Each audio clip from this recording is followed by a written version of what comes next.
ఛత్రపతి శివాజీ మహారాజ్. ఛత్రపతి శివాజీ మహారాజ్ గురించి తెలియని వాళ్ళు అంటూ ఉండరు. శివాజీ మహారాజ్ గెలుపు తప్ప ఓటమి ఎరుగని వీరుడు. భారతదేశ చరిత్రలో శివాజీ మహారాజ్కు ఒక గొప్ప స్థానమే ఉంది. హిందూ స్వరాజ్యాన్ని స్థాపించడం కోసం ఆయన మొఘలులపై చేసిన యుద్ధాలు ఎన్నో, ఆయన సాధించిన విజయాలు ఎన్నెన్నో. అయితే ఆయన ఆధ్యాత్మిక ప్రయాణం కూడా చాలా అంటే చాలా అద్భుతంగా ఉంటుంది. ఆయన ఆధ్యాత్మిక ప్రయాణంలో ఎవరికీ తెలియని విషయాలు ఏంటంటే, ఆయన యొక్క గత జన్మ వృత్తాంతం గురించి.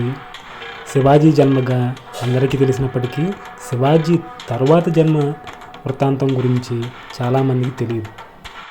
నిజానికి ఇది నమ్మలేని నిజం.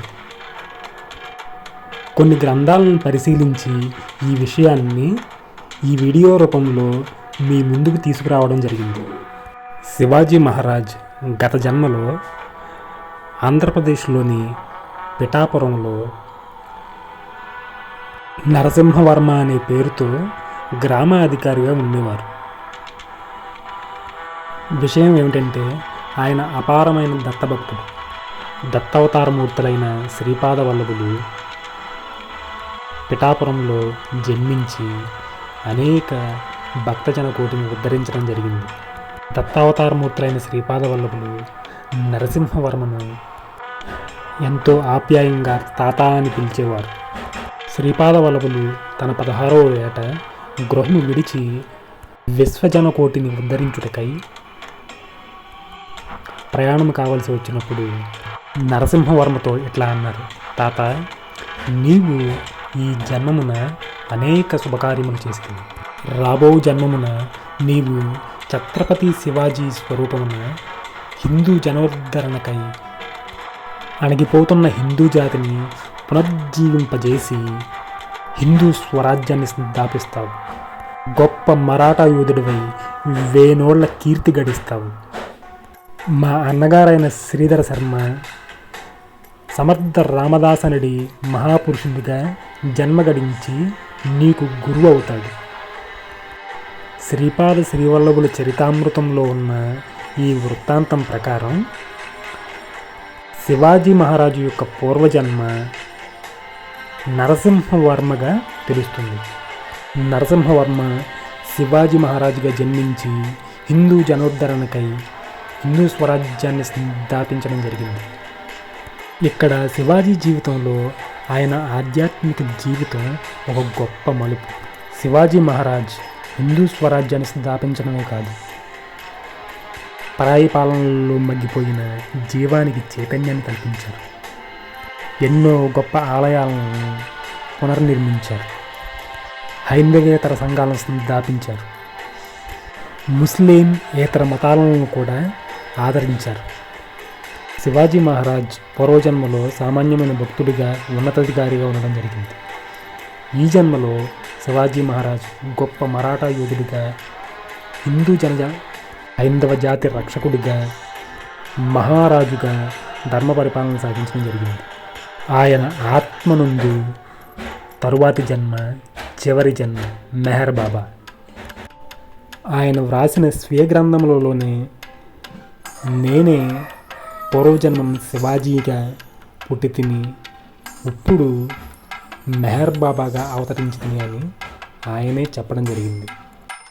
మెహర్ బాబా గారి జీవితం ఒక అద్భుతమైనది. ఆయన రాసిన గాడ్ స్పీక్స్ అనే పుస్తకం వరల్డ్ ఫేమస్ పుస్తకాలలో ఒకటి. మనిషి యొక్క ఆత్మ ప్రయాణం గురించి ఆయన రాసిన పుస్తకం గాడ్ స్పీక్స్. మనిషి యొక్క ఆత్మ ఏ విధంగా పరమాత్మ వైపు ప్రయాణిస్తుంది అనే విషయాన్ని చాలా అద్భుతంగా ఆయన ఈ పుస్తకంలో వివరించడం జరిగింది. హిందూ, ముస్లిం, క్రిస్టియన్, సిక్, బుద్ధిజం, ఇతర మతాల గ్రంథ సారమంతయు ఒక్కటేనని ఒకే పుస్తకంలో ఆయన చాలా అద్భుతంగా వివరించడం జరిగింది. ఆయన జీవాత్మ నుంచి పరమాత్మ అయ్యి జన్మ నొందిన జన్మ ఇది.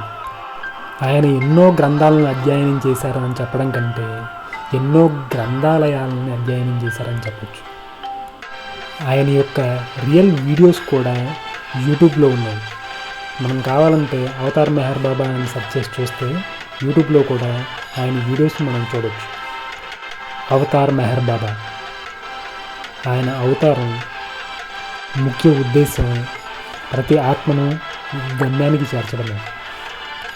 అవతార్ మెహర్ బాబా గారికి సంబంధించిన ఎన్నో ఆధ్యాత్మిక సంస్థలు ప్రపంచంలో అన్ని దేశాలలోనూ మ్యాక్సిమం అన్ని దేశాలలోనూ ఆయన యొక్క సంస్థలను స్థాపించడం అనేది జరిగింది. ఆయనే స్వయంగా నేనే అవతార్ని, నేనే దేవుణ్ణి అని చెప్పడం జరిగింది. ఇలా శివాజీ మహారాజు యొక్క 3 జన్మల వృత్తాంతాన్ని మేము ఆయా గ్రంథాల నుంచి గ్రహించి మీకు చెప్పడం అనేది జరుగుతుంది.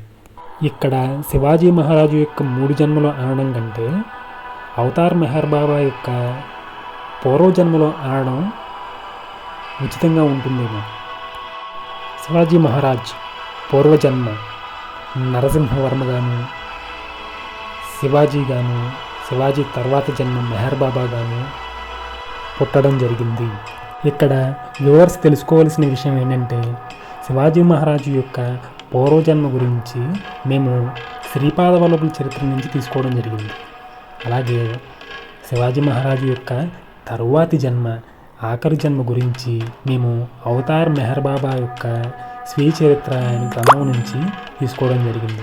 అవతార్ మెహర్ బాబా గారి గురించిన బుక్స్ ఎన్నో ఉన్నాయి. దాంట్లో ఆయనే స్వయంగా రచించిన గాడ్ స్పీక్స్ అనే పుస్తకం ప్రపంచ ప్రఖ్యాతి కాంచినది. ఇంకా ప్రేక్షకులకు ఈ 3 జన్మల యొక్క విషయాలు ఏమైనా తెలిస్తే క్రింద కామెంట్స్ రూపంలో తెలియపరచవలసిందిగా కోరుచున్నాము. మా ఛానల్ని ఎవరైతే ఇప్పటి వరకు సబ్స్క్రైబ్ చేసుకొని వాళ్ళు ఉంటారో సబ్స్క్రైబ్ చేసుకుని వీడియోని లైక్ చేసి షేర్ చేయవలసిందిగా కోరుచున్నాం. పీకే ఆధ్యాత్మిక.